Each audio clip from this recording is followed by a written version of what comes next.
Hello guys, welcome back to my channel. आज की इस वीडियो में हम बहुत ही इंपॉर्टेंट न्यूज़ को कवर करने जा रहे हैं जिसका बहुत ही मेजर इम्पैक्ट हमारे स्टॉक मार्केट में मंडे को पड़ने वाला है। गैप अप की पूरी पॉसिबिलिटी है।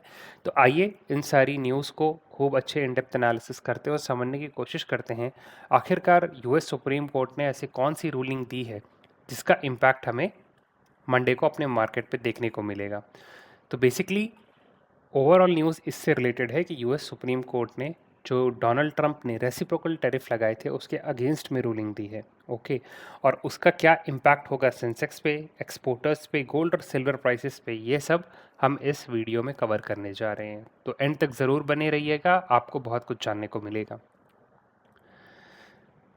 पहले देखते हैं सुप्रीम कोर्ट का डिसीजन क्या था। तो सुप्रीम कोर्ट का डिसीजन ये था बेसिकली कि उन्होंने जो डोनाल्ड ट्रंप एडमिनिस्ट्रेशन ने रेसिप्रोकल टैरिफ लगाए थे अपने पार्टनर्स पर, उसको स्ट्रक डाउन कर दिया है। बेसिकली उसके अगेंस्ट में रूलिंग दी है कि वो ऐसे रेसिप्रोकल टैरिफ अपने ट्रेडिंग पार्टनर्स पर इम्पोज नहीं कर सकते जो कि उन्होंने इम्पोज किए थे अंडर दिस एक्ट। तो IEEPA ये एक एक्ट है यूएस में, उसको यूज़ करके डोनाल्ड ट्रंप ने अपने ट्रेडिंग पार्टनर्स पर रेसिप्रोकल टैरिफ लगाए थे। राइट।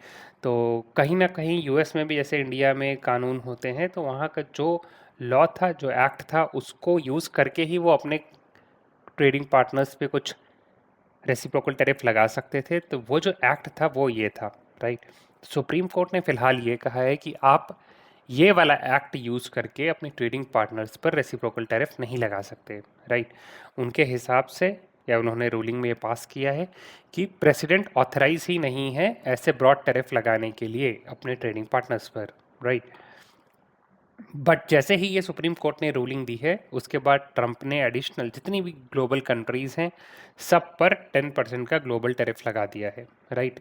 इस रूलिंग के बाद में अब इससे बहुत ज़्यादा थोड़ा केओटिक इन्वायरमेंट क्रिएट हो गया है ग्लोबल मार्केट में, क्योंकि अनसर्टिनिटी बहुत ज़्यादा बढ़ गई है। काफ़ी कंट्रीज़ कन्फ्यूजन में है क्योंकि उन्होंने पहले ही अपनी ट्रेड डील साइन कर ली थी इन्हीं रेसिप्रोकल टैरिफ की वजह से। फॉर एग्जांपल साउथ कोरिया, और भी बहुत कंट्रीज़ हैं, कनाडा हो गई, यूरोपियन कंट्रीज़ हो गई, गल्फ़ की कंट्रीज़ हो गई। इन सब ने कहीं ना कहीं ट्रेडिंग डील साइन कर ली थी यूएस के साथ ताकि उनके ऊपर ये टैरिफ कम लगे। बट अब क्वेश्चन ये है कि जब ये रेसिप्रोकल टैरिफ जो इम्पोज करी थी वो वैलिड ही नहीं है, तो क्या वो ट्रेड डील अभी वैलिड रहेंगी कि नहीं। राइट। जो कंट्रीज़ ने साइन की हैं। इंडिया के पास एडवांटेज ये है कि इंडिया ने अब तक ट्रेड डील साइन की ही नहीं है। इंडिया यूएस का अभी केवल ट्रेड फ्रेमवर्क प्रेजेंट हुआ था कंट्री के सामने। राइट। और अभी इंटरिम ट्रेड डील के बारे में डिस्कशन होनी है, अभी पूरा फाइनल हुआ भी नहीं है। तो इंडिया ने अभी एज सच कोई ट्रेड डील साइन नहीं करी थी, तो इंडिया के साइन करने से पहले ये सुप्रीम कोर्ट ने डिसीजन दे दिया है। बात करते हैं एक्सपोर्टर्स की। इस न्यूज़ का ओवरऑल इम्पैक्ट एक्सपोर्टर्स पर क्या पड़ेगा, तो उनके लिए काफ़ी ज़्यादा ह्यूज विन है बेसिकली, क्योंकि जो अभी इंडिया पे जो 18% रेसिप्रोकल टैरिफ जो लग रहा था अब वो हट जाएगा। राइट। और एक्सपर्ट्स जो है इसको मैसिव रिलीफ देख रहे हैं, क्योंकि वो जो ये करंट एक्सपोर्ट के लिए जो उनके ऊपर ये रेसिप्रोकल टैरिफ लग रहे थे उससे वो काफ़ी ज़्यादा स्ट्रगल कर रहे थे। तो अगर ये रूल हट जाता है तो इससे हमारे बेसिकली इंडियन एक्सपोर्टर्स को बहुत ज़्यादा प्रॉफिट होगा। उसके बाद देखें, मेजर रिलीफ है जो इंडियन एक्सपोर्ट्स थे। 55% ऑफ इंडिया एक्सपोर्ट यूएस को करता था, और वो सब्जेक्ट टू अब हो गए हैं केवल 10% टैरिफ। जो अभी तक 18% लग रहे थे अब वो केवल 10% टैरिफ रह गया है, जो कि मार्केट में, यूएस मार्केट में जो इंडियन गुड्स की कॉम्पिटिटिवनेस था उसको बढ़ा देगा। राइट। तो अब लोग इंडिया के गुड्स भी ज़्यादा परचेस कर पाएंगे वहाँ पे। तो एक्सपोर्टर्स के लिए ये काफ़ी ज़्यादा मेजर रिलीफ है। की सेक्टर्स की बात करें तो जो लेबर इंटेंसिव सेक्टर थे यूएस में वो ज़्यादा सिग्निफिकेंट एक्सपोजर रखते हैं यूएस मार्केट में। स्पेसिफिकली अगर आप बात करें टेक्सटाइल की, जेम की, ज्वेलरी की, राइट, तो वो सबसे ज़्यादा इससे बेनिफिट होंगे। अब स्टॉक मार्केट की एक्सपेक्टेशन की बात करें, सो जो रूलिंग है वो काफ़ी ज़्यादा एक्सपेक्टेड है कि पॉजिटिव सेंटीमेंट दलाल स्ट्रीट में ट्रिगर करेगी जब मंडे को मार्केट रिज्यूम होगा। एनालिस्ट प्रेडिक्ट कर रहे हैं कि गैप अप ओपनिंग हो सकती है, वो भी सेंसेक्स जो है 500 पॉइंट ऊपर बढ़कर ओपन हो सकता है। और इस चीज़ को सपोर्ट करने के लिए गिफ्ट निफ्टी इस डेटा को एक्चुअली सपोर्ट कर रहा है, जो कि पिछले दिन 200 पॉइंट ऊपर बंद हुआ था निफ्टी 50 के क्लोज से। तो वो सिग्नल बेसिकली यही कर रहा है कि एक काफ़ी एग्रेसिव बुलिश मोमेंटम है मार्केट में इस न्यूज़ के बाद। तो गिफ्ट निफ्टी जो भी स्पेकुलेशन है कि गैप अप होगा उसको एक्चुअली सपोर्ट कर रहा है।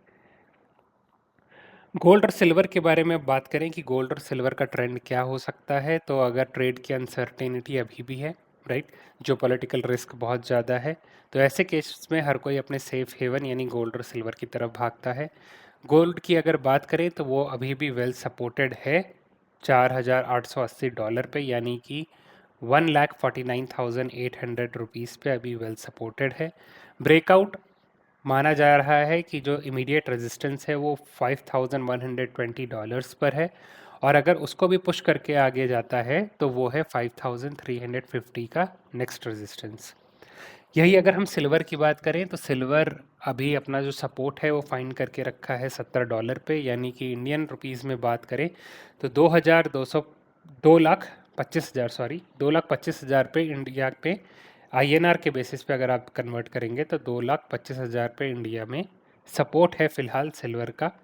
और अगर ट्रेड टेंशन ऐसे ही एस्केलेट होते हैं तो डिसाइसिव ब्रेकआउट हम $86 मान सकते हैं, जो कि इंडियन रुपीज़ में बनते हैं 2,78,000 रुपये, जो रेजिस्टेंस लेवल है। और अगर ये ब्रेक होता है तो इसके बाद एक फ्रेश अपवर्ड ट्रेंड हमें देखने को मिल सकता है, जो कि जा सकता है 3,50,000 तक। ओके, तो ये था अपना गोल्ड और सिल्वर पे इम्पैक्ट इस न्यूज़ का, राइट। अगर हम बात करें की टेक्निकल लेवल्स की, तो जो सेंसेक्स है गैप अप एक्सपेक्टेड है उसका +500 पॉइंट्स के साथ। हमें ये सारे की लेवल्स क्लोजली मॉनिटर करने पड़ेंगे मंडे को, कि 500 पॉइंट्स का जो गैप अप है वो इंडिकेट करेगा स्ट्रॉन्ग इक्विटी बाइंग को, राइट। जबकि हमारा गोल्ड का रेजिस्टेंस रहेगा $5,120 पे, जो कि क्रूशियल ब्रेकआउट पॉइंट होगा कमोडिटी इन्वेस्टर्स के लिए, वो भी इस ग्लोबल मार्केट अनसर्टेनिटी में, राइट। तो ये थी गाइस ओवरऑल इस पूरी न्यूज़, जो कि यूएस सुप्रीम कोर्ट की रूलिंग है और उसका इम्पैक्ट क्या होगा इंडियन मार्केट पे और कमोडिटी सेक्टर पे। तो होपफुली आपको सारी चीज़ें ठीक से समझ में आई होंगी कि क्या इम्पैक्ट है इस न्यूज़ का। और अगर आपको ये वीडियो पसंद आई हो तो वीडियो को लाइक करिए, चैनल को सब्सक्राइब करिए, ताकि आप ऐसी ही न्यूज़ के साथ वेल इन्फॉर्म्ड रहे। तो मिलता हूँ आपसे अगले वीडियो में। Till that time keep investing.